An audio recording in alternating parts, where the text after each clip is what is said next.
আসসালামু আলাইকুম দর্শক। ভারত এবং পাকিস্তানের মধ্যে যখন তুমুল অবস্থা বিরাজ করছে, বলতে গেলে যুদ্ধাবস্থা, যুদ্ধ বেঁধেই গেছে, সেই মুহূর্তে বাংলাদেশকেও কি কোনোভাবে টার্গেট করা হচ্ছে বা বাংলাদেশকে যুদ্ধের মুখে ঠেলে দেওয়া হচ্ছে কিনা, সেই প্রশ্ন এখন উঠছে।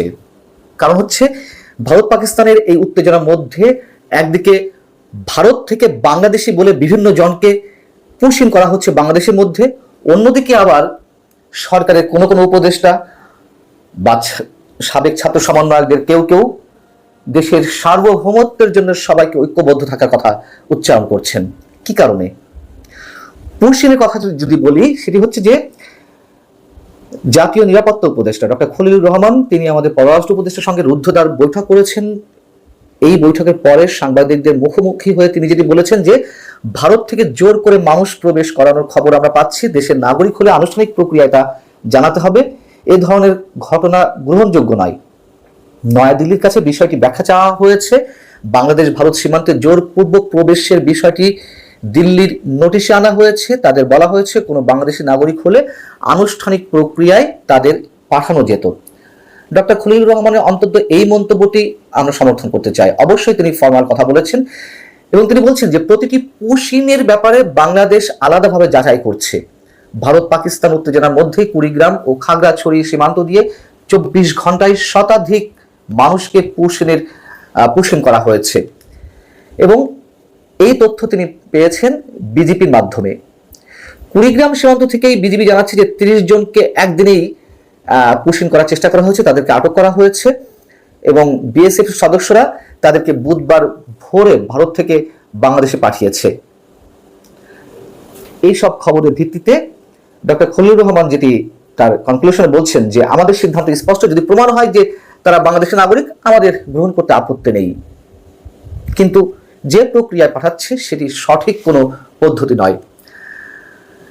এই অবস্থা ভারত যেহেতু করছে, নিশ্চয়ই আমরা মনে করতে পারি ভারতের উস্কানি নানানভাবে থাকতে পারে। আর এ কথা তো সত্য, আরো আগে থেকেই বলে আসছি, ভারত নানান ধরনের পদক্ষেপ নেবে বর্তমান সরকারকে নাজেহাল করতে, এবং ভারতের এই যে উস্কানি, সেই উস্কানিতে আরো ঘি ঢেলে দেওয়া হচ্ছে কিনা আমাদের সরকারের কোনো কোনো দায়িত্বশীল জায়গা থেকে অথবা সাবেক ছাত্র সমন্বয়কদের পক্ষ থেকে, সে বিষয়ে আমরা এর আগে আপনাদের সামনে আলোচনা করেছি এবং এ কথা তো স্পষ্ট যে এখান থেকেও নানান ধরনের উস্কানি দেওয়া হচ্ছে।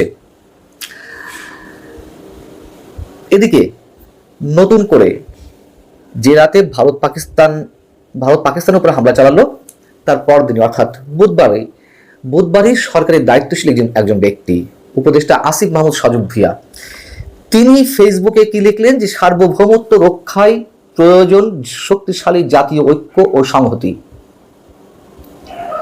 একই সাথে জাতীয় নাগরিক কমিটির অন্যতম শীর্ষ নেতা হাসনাত আব্দুল্লাহ, তিনিও সামাজিক যোগাযোগ মাধ্যমে সরব হলেন, তিনি ঐক্যের বার্তা দিলেন। একইভাবে তিনিও মন্তব্য করলেন যে সার্বভৌমত্বের জন্য আমাদের সবাইকে ঐক্যবদ্ধ থাকতে হবে। কাকতালীয়ভাবে একই দিনে জাতীয় নাগরিক কমিটির এনসিপির আর এক শীর্ষ নেতা, প্রভাবশালী নেতা সাজিস আলম, তিনিও একইভাবে সামাজিক যোগাযোগ মাধ্যম ফেসবুকে পোস্ট করেছেন জাতীয় ঐক্যের আহ্বান জানিয়ে সার্বভৌমত্ব রক্ষায়। তিনি কি লিখছেন? তিনি বলছেন যে মাতৃভূমির নিরাপত্তা এবং সার্বভৌমত্ব রক্ষায় দল, মত, ধর্ম, বর্ণ নির্বিশেষে আমরা ঐক্যবদ্ধ এবং আপোষহীন। এই কথাগুলো একযোগে তাদের সবার এইভাবে উচ্চারণের কারণটি কি? বিশেষ কিছু ঘটতে যাচ্ছে যে আশঙ্কাগুলো আমরা নানান পর্যায় থেকে গুঞ্জন আকারে শুনছি বা বিভিন্ন জনের বিভিন্ন বক্তব্যে আমাদের মধ্যে আতঙ্ক তৈরি হচ্ছে, আশঙ্কা তৈরি হচ্ছে।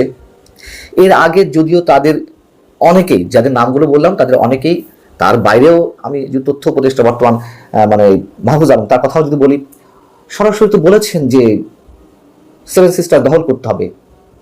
ভারতের মধ্য থেকে যেমন এই ধরনের উস্কানিমূলক বক্তব্য নানান পর্যায় থেকে দেওয়া হচ্ছে দায়িত্বশীল জায়গা থেকে, আমরা সেগুলো প্রতিবাদ করছি। আবার আমাদের এখান থেকেও যারা এই ধরনের কথাবার্তা বলছেন, আমরা সেগুলোর প্রতিবাদ করছি।